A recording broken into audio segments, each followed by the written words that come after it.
Good morning everyone. आज हम start करेंगे the origin and the evolution of the earth. Origin and evolution of the अर्थ आपका कौन सा चैप्टर है? ये फिजिकल ज्योग्राफी एनसीईआरटी जो है क्लास 11 का वहाँ पर है।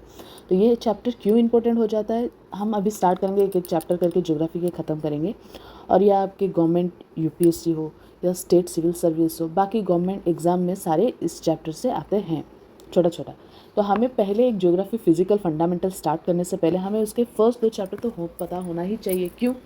क्योंकि वहीं से ही आपका बेसिक क्लियर होगा। ठीक है, तो चलिए हम स्टार्ट करते हैं आपका origin of the earth theories and hypothesis. Origin of the earth theory and hypothesis simply हम लोग डायरेक्ट पढ़ेंगे कहाँ से? एनसीईआरटी बुक से। बट एनसीईआरटी बुक्स जो क्लास 11 है वहाँ पर देखिए ओल्ड थ्योरी से मतलब कैसे ओरिजिन हुआ, एक ओल्ड थ्योरी से। ओल्ड थ्योरीज मतलब डिफरेंट डिफरेंट साइंटिस्ट ने वो सारे थ्योरीज दिए हैं।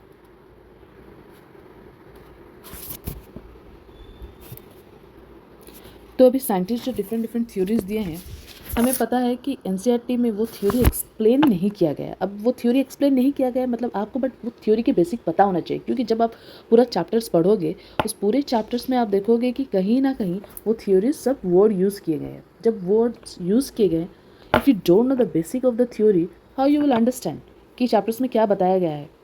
तो हमें पता होना चाहिए कि ओल्ड थ्योरीज मतलब ओल्ड टाइम में some scientist philosopher has given their hypothesis, and after they were rejected, then modern theories, that is the Big Bang theory, that was considered as true fact. Why?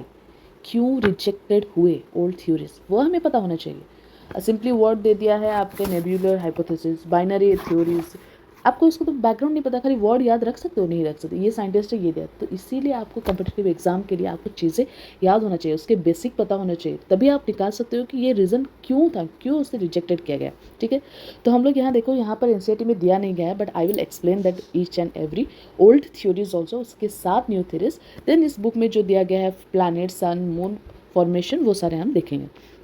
सो जब आप chapter start करते हो, simply ये chapter में you can see here 2 theories, early theories, modern theories. अब ये theories हम क्यों पढ़ रहे हैं? थ्योरीज मतलब अर्थ ओरिजिन कैसे हुआ, प्रैक्टिकली यूनिवर्स में क्या हुआ, अर्थ ओरिजिन कैसे हुआ, ये सारे थ्योरीज हमें दिए गए हैं by the scientist philosopher, means हर एरा टाइम में।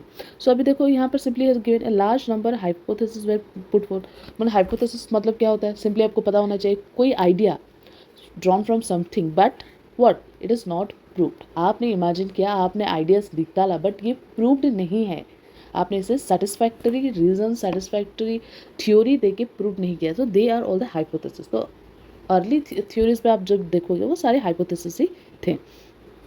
सो अभी हम लोग चलेंगे origin of the earth theories. क्या था आपके origin of the earth theories में? आप लोग देखोगे आपके एक होगा ओल्डर थ्योरीज और hypothesis, modern theories.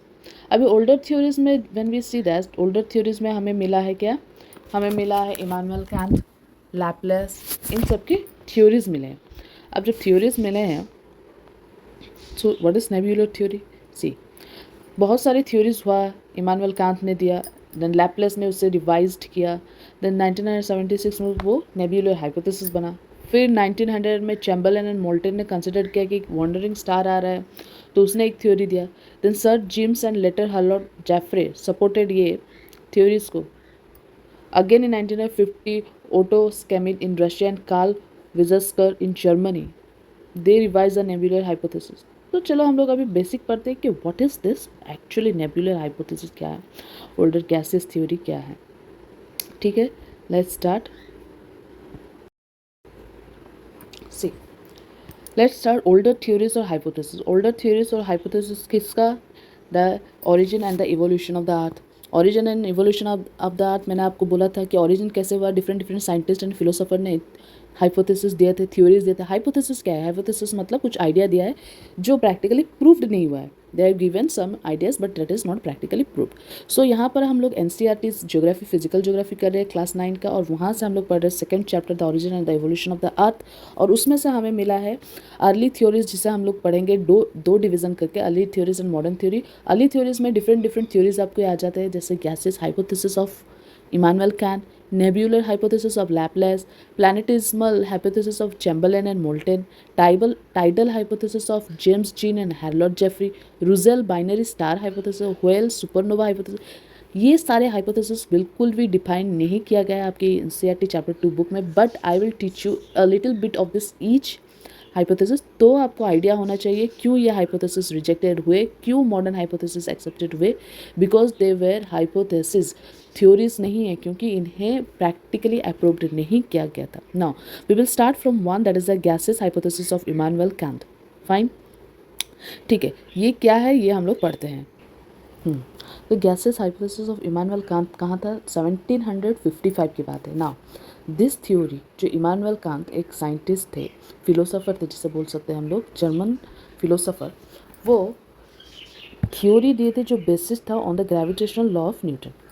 Gravitational law of Newton के ऊपर जो बेसिस उनके थ्योरी थे, तो उनके हिसाब से क्या था, उनके हिसाब से था कि planets are formed of cloud, मतलब एक सिंपली क्लाउड है और उस क्लाउड में से आपके प्लैनेट्स हुए थे. मतलब यहाँ आप देखोगे यहाँ का क्लाउड था, एक यूथफुल सन था जो बीच में रोटेटिंग कर रहा था और यहाँ पर सारे प्लैनेट्स फॉर्म्ड. तो चलते हैं इनके बेसिक, इनके एजम्पशन क्या थे, देखते हैं इन्होंने क्या क्या एजम्पशंस किए, उसके बाद देखेंगे उनके व्हाट इज दैट रिजेक्शन, क्या हुआ रिजेक्शन. ना उनके फर्स्ट एजम्पशन आप देखोगे तो उनके फर्स्ट एजम्पशन क्या था, सिंपली उनके फर्स्ट एजम्पशन था कि एक super naturally created primordial matter was scattered in the universe. मतलब उनके हिसाब से क्या था,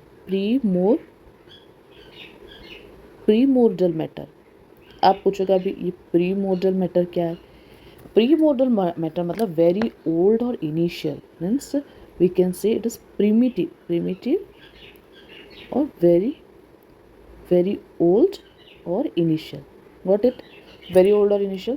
So एक मैटर था जो जिसे हम प्रीमोर्डियल मैटर कहते हैं, that was scattered in the universe. Universe में एक मैटर इस तरह से स्कैटर्ड रहते थे. What is it, the particle inside nebula begin to varying size collide against each other. अभी देखो ये सब जो मतलब चलते ठीक से, मैं और एक बार ठीक से आपको बताती हूँ. सी व्हाट इज दैट, उनके हिसाब से assumption, हमें एक प्रीमोर्डियल मैटर मिल गया. अभी this is the what is that primordial matter. अब प्रीमोर्डियल मैटर मतलब आपको मैंने बोला वेरी ओल्ड और इनिशियल मैटर ना. और उनके हिसाब से क्या था, दिस मैटर वाज कोल्ड, पूरा ठंडा, obviously solid and motionless. There was no motionless particles. It is a motionless particles. अभी जब ये मोशनलेस पार्टिकल है एंड इसके अंदर the particles inside nebula, what is that, ये जो इसके अंदर जो पार्टिकल्स है, ये सब particles, this particles of a different shape, particles are of varying size means small, large, इस तरह से सब डिफरेंट साइज के. इतना समझ में आया. अभी इनके हिसाब से क्या था, जब ये ग्रेविटेशनल फोर्स के अट्रैक्शन से, इसे हम नेब्यूला बोल रहे हैं, ये चीज़ को nebula, that is the nebula. Now means what is a nebula, what is a cloud of gases. जितने गैस मिलके क्लाउड होते हैं, that is a nebula, cloud of gases. Understood, समझ में आया. Nebula is a cloud of gases. तो ये nebula के अंदर जो पार्टिकल्स है, ये सारे पार्टिकल्स क्या है, डिफरेंट साइज है, मतलब कोई छोटा है कोई बड़ा है. और it is a primordial matter, मतलब बहुत प्रिमिटिव, बहुत ओल्ड और इनिशियल मैटर है. एंड व्हाट इज का कैरेक्टरिस्टिक क्या है इसका characteristic, it is cold, solid and motionless particle. Motion नहीं हो रहा है, पार्टिकल्स मूव नहीं हो रहे, पूरा ठंडा है एंड सॉलिड है, मतलब पूरा टाइटली पैक्ड है. But what is it, attraction की वजह से, ग्रेविटेशनल फोर्स की वजह से, because of gravitational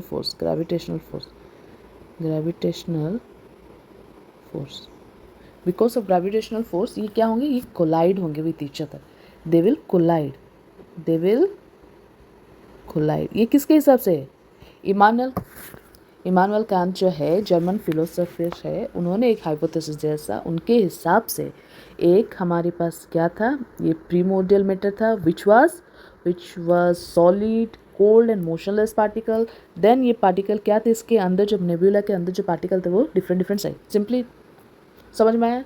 the clouds of gases, एक बड़ा सा क्लाउड जब मिल जाता है गैसेस का, उसको बोलते हैं वो नेबुला.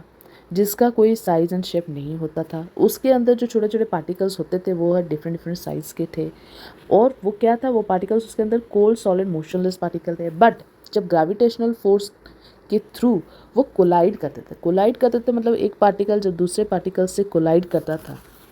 अब कोलाइड करने से क्या होगा, ओब्वियसली जब ग्रेविटेशनल फोर्स के हिसाब से the large particle attracts the small particles. Simply बात है, आपके आपके लार्ज पार्टिकल्स जो होंगे ये नेबुला के अंदर, इस नेबुला के अंदर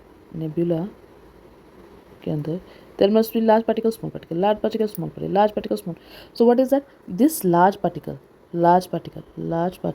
क्या करेंगे, अट्रैक्ट करेंगे किसको, स्मॉल पार्टिकल्स को, and there will be collision of particles. Collision होगा कि नहीं? सो यहाँ हमें क्या वर्ड मिल गया, कोलिजन ऑफ पार्टिकल्स। आप ये सारे रफली नोट करते रहिए, जैसे मैंने डायग्राम बनाया, जैसे एक वर्ड यूज़ किया और जो मैं एक्सप्लेन कर रही हूँ, you can write it down. I think you are too smarts and you can write this also. Fine. Now slowly and gradually the rate of collision increased the temperature due to frictional force।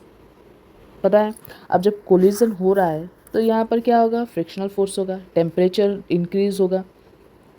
या बड़ा particles छोटा particles को attract कर रहा है, means there will be increase in temperature because of frictional force increases, means this all increases. Fine. अब temperature ये हो गया, आपको कोलिजन हुआ तो फ्रिक्शनल फोर्स इंक्रीज हुआ, फ्रिक्शनल फोर्स इंक्रीज हुआ तो क्या इंक्रीज हुआ, हमारा टेम्परेचर इंक्रीज हुआ। नाउ कोलिजन हुआ सो इट विल फ्रिक्शनल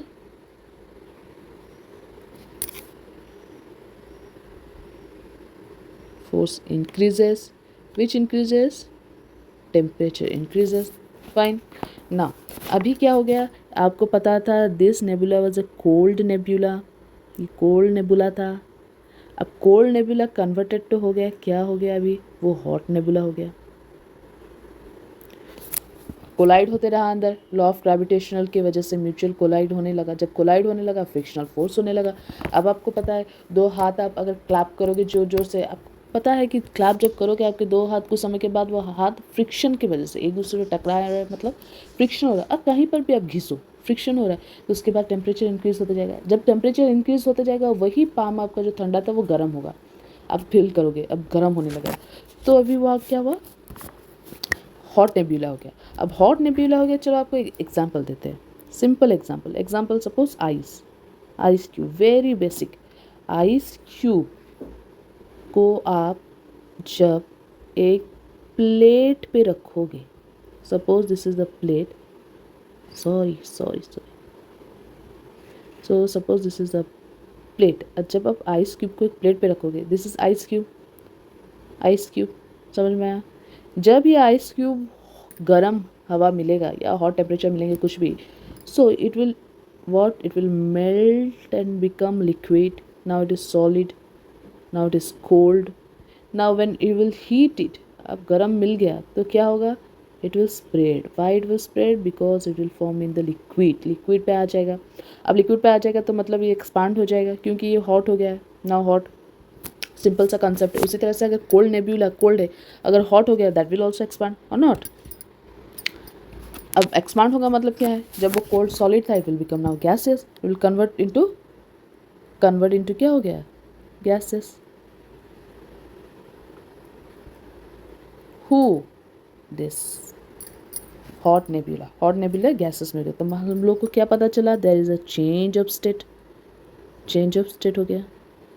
एक तो कोलिजन हुआ, दो हम लोग को फर्स्ट याद रखना है, एक प्रीमोर्डियल मैटर था, कोलिजन हुआ। कोलिजन क्यों हुआ, उसके अंदर जो पार्टिकल थे ग्रेविटेशनल फोर्स के हिसाब से कोलिजन हुए मतलब हॉट टेम्परेचर आ गया तो गैसेस हो गया, मतलब चेंज ऑफ स्टेट हो गया। ठीक है, इतना तक आप याद रखो। अगर ये आपको पता होगा तो ही इसी में से हम लोग ढूंढेंगे क्या, क्रिटिसिज्म।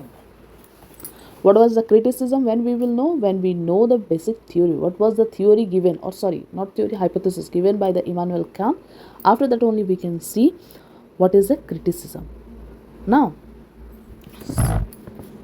फिर उन्होंने क्या बोला, अब जब चेंज ऑफ स्टेट हो गया है, एक्सपैंड हो गया है, जितना कोलिजन रेट इंक्रीज होगा, सिंपली उन्होंने क्या कहा, जितना कॉलिजन रेट इंक्रीज हो, मतलब सपोज एक चीज़ को आप घुमाओगे तो उनके हिसाब से जितना होगा वो रोटेटरी मोशन।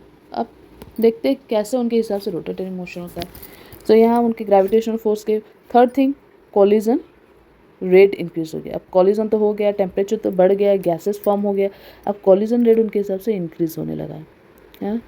जब इंक्रीज होने लगा है तो there will be a development of, क्या हो गया, development of rotating motion, rotating motion development. अब जब रोटेटिंग मोशन डेवलपमेंट हो गया तो यहाँ पर क्या है, आप देखो एक चीज़ सपोज आपने देखा होगा कोई भी थ्रेड पे बांध के अगर कोई भी बॉल आप घुमाओगे तो यहाँ पर रोटेटिंग हुआ कि नहीं, तो उनके हिसाब से इस तरह से नेब्यूला भी रोटेट करने लगा। क्यों रोटेट करने लगा, क्योंकि कोलिजन होते रहा है। अब जब नेब्यूला रोटेट करता है, कोई भी चीज़ रोटेट करता है, आपको सिंपली पता होना चाहिए, कोई भी चीज़ अगर रोटेट करता है दो फोर्स एक्ट करते हैं। व्हाट इज दैट, दो फोर्स एक्ट करते हैं, एक है आपके फोर्स जो अंदर को एक्ट करते हैं, मीन्स आप देखो होंगे कोई भी चीज़ अगर आप घुमाओगे तो उसके अंदर जो चीज़ होगा वो बाहर फेंकना स्टार्ट करेगा, बिकॉज ऑफ अंदर के फोर्स के हिसाब से वो बाहर फेंका जाएगा। अगर वो बाहर इतना फोर्स अंदर से है तो वो अंदर खींचेगा बाहर के मटेरियल को। हाँ, जैसे हम लोग देखे होंगे घूमर, जैसे I don't remember that what is the exact word is been said to that, जो हम लोग बोलते हैं कि गर्म हवा की वजह से घूमता रहता है word, then you have seen that जब वो घूमेगा बाहर से चीज़ें ला के अंदर डालता है, because it's inside force is very much large. So simply आपको अगर कोई रोटेटिंग मोशन है उसमें दो फोर्स होते हैं, दो फोर्स आपको याद रखने क्या है, एक इनसाइड के है एक आउटसाइड के। तो कैसे याद रखेंगे, एक इनसाइड से जो फेंकता है बाहर को, बाहर का फोर्स ज़्यादा होगा, इसलिए इनसाइड से जो फेंकता है बाहर को वो फेंकना फुगल, मतलब सेंट्रीफ्यूगल फोर्स, सेंट्रीफ्यूगल फोर्स।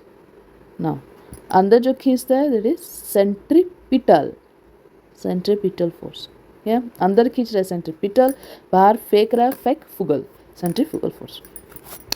सो यहाँ पर कॉलिजन रेट इंक्रीज हो गया तो रोटेटिंग मोशन इंक्रीज हो गया। अब कैसे हुआ वो देखेंगे, मीन्स इमानुएल कांत के हिसाब से, ठीक है। तो क्रिटिसिज्म में आएगा क्या क्या उन्होंने छोड़ा, कैसे क्या हुआ, उन्होंने क्यों नहीं एक्सप्लेन किया ना। फिर रोटेटिंग मोशन जो डेवलप है, कंडीशन क्या होना चाहिए, दो condition, size is increased, radius also increased. मतलब यहाँ पर इनके हिसाब से जब रोटेटिंग मोशन हो रहा है तो कंडीशन क्या हो गया उनका, साइज इंक्रीज किसका, radius,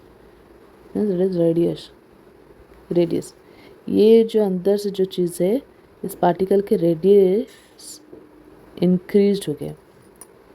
then nebula is rotating at a very fast pace, ये रोटेट कर रहा है very fast pace, nebula is rotating at a very fast space, मतलब वेलोसिटी इंक्रीजेस। सो दो थिंग हो गया, व्हाट इज दैट, कंडीशन में क्या था, यहाँ रेडियस इंक्रीज्ड, वेलोसिटी भी इंक्रीज्ड। सिंपल वर्ड में मैं आपको बोल रही हूँ, that is the speed increased. What is that, speed, radius, जब ये नेब्यूला घूम रहा है इसका रेडियस भी इंक्रीज होते जा रहा है, प्लस इसकी रोटेटिंग स्पीड भी, स्पीड हम वेलोसिटी वर्ड यूज़ करते हैं, सो स्पीड भी इंक्रीज हो रहा है। ये किसके हिसाब से, इमानुएल कांत के हिसाब से। बट स्पीड इंक्रीज हो रहा था, हम लोगों ने क्या बोला था, दो फोर्स है, एक सेंट्रीफ्यूगल जो बाहर की तरफ और जो अंदर की तरफ है सेंट्रीपिटल, और बाहर की तरफ है सेंट्रीफ्यूगल। नाउ उनके हिसाब से एज पर कांत अब क्या है, centrifugal force is greater than centripetal force, मतलब जो बाहर का फोर्स है, दिस सेंट्रीफ्यूगल फोर्स, जो बाहर का फोर्स है वो ज़्यादा है। तो मतलब बाहर का फोर्स ज़्यादा है, मतलब क्या है, चीज़ें जो अंदर है वो बाहर की तरफ फेंका जाएगा, गॉट इट। और ये जो है हमारा सेंट्रीपिटल ये कम है। सो आज पर कांत क्या था, सेंट्रीफ्यूगल फोर्स जो ग्रेटर है, सेंट्रीफ्यूगल मतलब बाहर का फोर्स, बाहर फेंकेगा वो ग्रेटर है, तो ग्रेटर है, इसके वजह से क्या हुआ, इसके वजह से 9 rings were separated, 9 rings separate हो गए, कहाँ से, ये नेबुला के इंटीरियर से जो बाहर बाहर फेंके गए, और ये 9 ring ultimately become the planets and centre of the nebula क्या हो गया, कन्वर्टेड टू सन। ये था हमारा इमानुएल कांत 1755 का हाइपोथेसिस जो इन्होंने दिया। क्या दिया, ब्रीफली अगर देखें हम लोगों ने, अगर हम समराइज़ करें, पहले हम लोग क्रिटिसिज्म से जाने से पहले हम लोग समराइज़ करते हैं कि एक्चुअली उनके एजम्पशन में क्या क्या था। सिंपली आपको पता चला इमानुएल कांत 1755 में ग्रेविटेशनल लॉ ऑफ न्यूटन्स के हिसाब से उन्होंने दिया था। उनके हिसाब से प्रीमोर्डियल मैटर था, primordial matter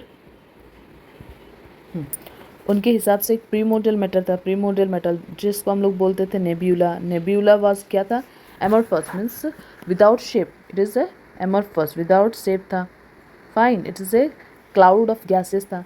then second important, solid, cold and motionless then. नेन इनका फर्स्ट क्या था, because of gravitational law particles जो थे उनके कोलाइड हो गए। अब कोलाइड हो गया मतलब टेम्परेचर इंक्रीज हो गया, टेम्परेचर इंक्रीज हो गया मतलब it convert to gases form. Now gases form होने के बाद what he said the collision हुआ, टेम्परेचर इंक्रीज हुआ, गैसेस हुआ, चेंज ऑफ स्टेट हुआ। देन कोलिजन रेट जब इंक्रीज होने लगा क्या हो गया, ये रोटेटरी मोशन होने लगे, it is rotatory motion. Rotating motion होने के बाद क्या हुआ, रोटेटिंग मोशन इंक्रीज हुआ तो उनके हिसाब से रेडियस इंक्रीज होने लगा, रेडियस इंक्रीज हुआ तो वेलोसिटी इंक्रीज हुआ। Means according to him motion होने लगा, कोलिजन हुआ, बट मोशन कैसे मोशन हुआ नहीं पता। मोशन रेडियस जब इंक्रीज हुआ तो उनके वेलोसिटी इंक्रीज हुआ। अब स्पेस इंक्रीज होगा तो स्पीड इंक्रीज होगा उनके हिसाब से, जो प्रैक्टिकली नहीं है। जब आप स्पेस छोटा करोगे तब आप घुमाओगे, देखोगे उनके स्पीड ज़्यादा होता है। तो ये सब उनके थ्योरीज थे। नेक्स्ट चलते हैं क्रिटिसिज्म। क्या था criticism, now let's see criticism. अभी क्रिटिसिज्म में हम लोगों ने फर्स्ट देखा कि इमानुएल कांत के हिसाब से a naturally created primordial matter scattered in the universe, मानी यूनिवर्स में प्रीमोर्डियल मैटर जो था वो पहले से था, बट कहाँ से था, व्हाट इज द सोर्स, कहाँ से आया वो, what is the source of that primordial matter. उन्होंने तो ये एक्सप्लेन ही नहीं किया, यूनिवर्स में स्कैटर्ड है बट कहाँ से आया। सेकेंड थिंग, रूल्स क्या कहते हैं, अगर एक मोशनलेस ऑब्जेक्ट है and you want to make it motionless, external force देना पड़ता है according to Newton's. According to Newton's क्या होता है, अगर कोई मोशनलेस है object, you have to provide what, motion. But Kant के हिसाब से क्या है, कोलिजन रेट इंक्रीज हुआ तो rotating motion automatic increase, but उसे किस मोशन ने उसको, किस फोर्स ने उन्हें रोटेटिंग करने को मजबूर किया। हाँ, देन उन्होंने क्या कहा था, it is in rotating means circular rotating हो रहा है। जब एक object large and small collide होता है, तो ये इस तरफ से, because large will attract small, तो यहाँ से हो गया, अगर लार्ज यहाँ है तो स्मॉल यहाँ से हो गया, लार्ज यहाँ है तो स्मॉल यहाँ से, तो ये तो डिफरेंट डायरेक्शन में यही कोलाइड्स होंगे। तो एक ही मोशन पे, एक ही तरह से सर्कुलर मोशन पे कैसे ये रोटेट करेगा। सेकेंड, फर्स्ट क्या था, सोर्स ऑफ, कहाँ से सोर्स आया, मोशनलेस को किसने फोर्स दिया जो ये मोशन पे आ गया। थर्ड, सर्कुलर पे कैसे आ गया, because it will move in different direction. Why, because they have varying size of particle, different size है इनमें, तो जब ये लार्ज अट्रैक्ट करेगा स्मॉल, तो अलग अलग जगह वो मूव करेंगे। फोर्थ क्या है, उन्होंने कहा रेडियस इंक्रीज हो जाएगा, उसके साथ वेलोसिटी इंक्रीज हो गया। अरे भाई, रेडियस और वेलोसिटी इंक्रीज कैसे होगा, जब आप कोई भी प्रैक्टिकली चीज़ देखोगे, this is against the law of, what is that, conservation of angular momentum. एक लॉ है conservation of angular momentum. Fine, conservation of angular momentum के हिसाब से क्या है, it says if radius decreases velocity increases. अगर radius किसी के साइज, यहाँ से अगर किसी के रेडियस डिक्रीज, जगह छोटा हुआ, तभी जाके उसकी स्पीड ज़्यादा होगा। फाइन, बट इन्होंने तो स्ट्रेट बोल दिया रेडियस ज़्यादा है मतलब स्पीड क्या है, ज़्यादा है। सो ये थे उनके क्रिटिसिजम्स। जब उनके क्रिटिसिज्म को सही किया गया तो दूसरा थ्योरी आया। अब दूसरा थ्योरी क्या था, दूसरा थ्योरी लैपलेस ने लाया। अब लैपलेस क्या लाए, ही रिवाइज्ड दैट इज लैपलेस। हम लोग नेक्स्ट क्लास में पढ़ेंगे लैपलेस ने क्या रिवाइज किया। जो 1796 में उन्होंने सेम थ्योरी डाला, बट उसमें थोड़ा बहुत उन्होंने मीन्स क्या एडिट किया द फैक्ट्स एंड उन्होंने डाला, जिसे हम नेब्यूलर हाइपोथेसिस बोलते हैं। अब ये हम नेक्स्ट क्लास में देखेंगे। एक ही साथ अगर सारा हाइपोथेसिस आप पढ़ोगे आपको कुछ समझ में नहीं आएगा, इसलिए अब इसको थोड़ा सा देखो, एक बार दूसरी बार रिपीट करके क्लास देखो, आपको यह हाइपोथेसिस पता चल जाएगा एक्चुअली क्या है।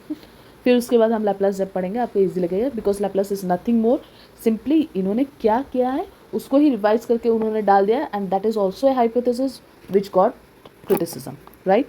सो thank you for the today, we will see in the next chapter, sorry next part of this class.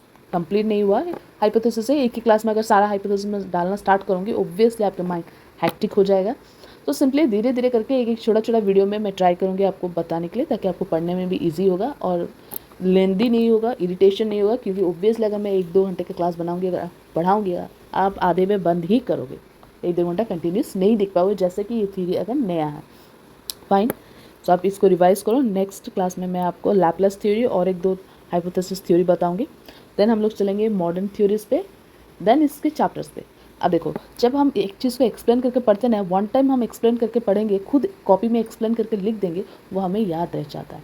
जब याद रह जाता है उसे बार बार वो चीज़ को देखने की ज़रूरत नहीं। अगर हम ऊपरी ऊपरी पढ़ेंगे, खाली वर्ड्स याद रखेंगे, ये मीन्स थीसिस, ये थ्योरीज, ये साइंटिस्ट ने दिया था, बट क्यों क्रिटिसिज्म हुआ, ये सब याद रखेंगे ना, याद नहीं रहेगा। बस एक बार हमें याद के साथ समझना भी पड़ता है, ठीक है। Then thank you for today, see you in next class.